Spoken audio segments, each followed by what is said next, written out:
เนาะมื้อนี้เฮาสิมาขอน้ำก้อนเนสเนี่ยอยู่ประเทศญี่ปุ่นเนาะมื้อนี้ปกติแล้วสิไปซื้ออยู่ตามห้างเนาะแล้วก็จ่ายเงินแล้วเพิ่นก็เอาน้ำก้อนให้เนาะแต่อยู่ประเทศญี่ปุ่นนี่บ่มีคนขายเลยเนาะเฮาสิเฮ็ดจังได๋จะได้กินเนาะวิธีง่ายๆเนาะก็คือเนาะตอนนี้มันเป็นทรงน้ำก้อนเนาะเฮาสิเฮ็ดจังได๋ถ้าเฮาว่าน้ำก้อนมันสิบ่ออกมาเนาะน้ำก้อนนี่น้ำก้อนออกมาเนาะเดี๋ยวเฮาสิเว้าภาษาอังกฤษเลยเนาะภาษาอังกฤษมันสิออกมาบ่ถ้าเบิ่งเนาะไอ้ไอ้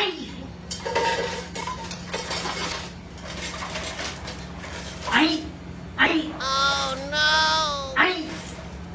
ไอ้ไอ้ Oh no! โอ้โหน้ำแข็งน้ำก้อนญี่ปุ่นโอ้โหนี่นี่เนาะเขาต้องว่าน้ำก้อนมันบ่ไหลเนาะแต่ว่าพอน้ำไอ้มันสิไหลพุ่งออกมาโอ๊ยเดี๋ยวมันสิออกมาเอาพอเลยเนาะตอนนี้กลับไปดีกว่าโอเคสบายดีมื้อนี้เฮาก็มาอยู่ประเทศญี่ปุ่นโตเกียวเนาะโตเกียวเลยเนาะมื้อนี้อยู่โรงแรม Gateway Hotel เนาะมื้อนี้ก็เป็นวันสังสรรค์เนาะแก้มสีชมพูเนาะทุกคนเนาะมื้อนี้เฮาจะมาสังสรรค์กันก่อนกับประเทศลาวเนาะอันนี้คือประเทศญี่ปุ่นเด้อประเทศลาวเด้อตามใส่สุดเนาะแก้มแดงเนาะแก้มแดงเนาะแก้มแดงนี่เขาจะมากินเหล้าญี่ปุ่นเนาะกินเหล้าญี่ปุ่นเป็นญี่ปุ่นเนาะเหล้าได้ไหมวะเอาจอต้นแล้วดูเอาจอมาแม่จอมา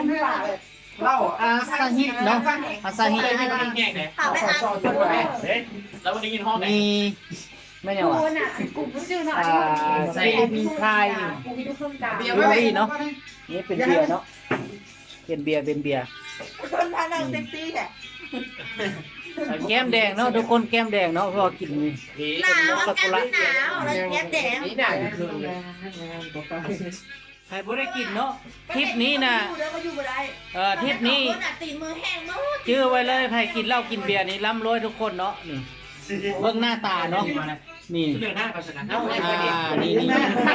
เบิ่งต่อไปทริปหน้าถ้าบ่เห็นพวกนี้ล่ะให้ไลค์ต่อไปเนาะเพราะว่าให้ไลค์ตัวนี้สิเปิดก่อนสิไปทริปหน้าเนาะนี่เบิ่งหน้าต่อไปเนาะหน้าผู้ใดถามว่ากันนะเพราะเฮาบ่ได้กินน้ำขาวตัวเป็นอะไรแน่นอนเนาะเป็นได้ก็ต้องกินเนาะกินเหล้าถ้ากินขี้ก็กินเนาะกินได้ก็กินกินขี้ปลาที่ได้กินถ้าเขากินได้เฮากินได้เนาะทริปนี้ก็คืออยู่ประเทศโตเกียว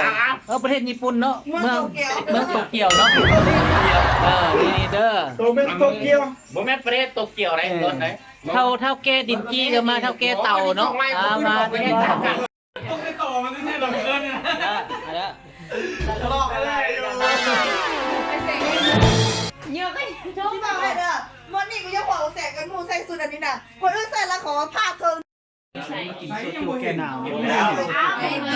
แล้วเราเป็นลมพยานมึงจูบหลายไม่ได้กินเลยไม่นะอันนี้อยู่ญี่ปุ่นเด้อแม่จะบอกให้ปากกายมันนี่มันต้องมาลงเครื่องแต่งหน้าลงมาเอาคือบอกให้สองคนนั้นติดเด้อใส่โซ่ใส่เนี่ยพอกันกินได้เลยกินแล้วไปต่ออีก12 โมงเลยเจ้าเลยผมไอ้อย่าเพิ่งเท่าไหร่เอาจังฟังเบิดอันนี้น่าจะเป็นเขาต้องตื่นอีกแล้ว4 โมงเลยเอาลงหมุนเจ็ดไปเลยหมุนเจ็ดโมง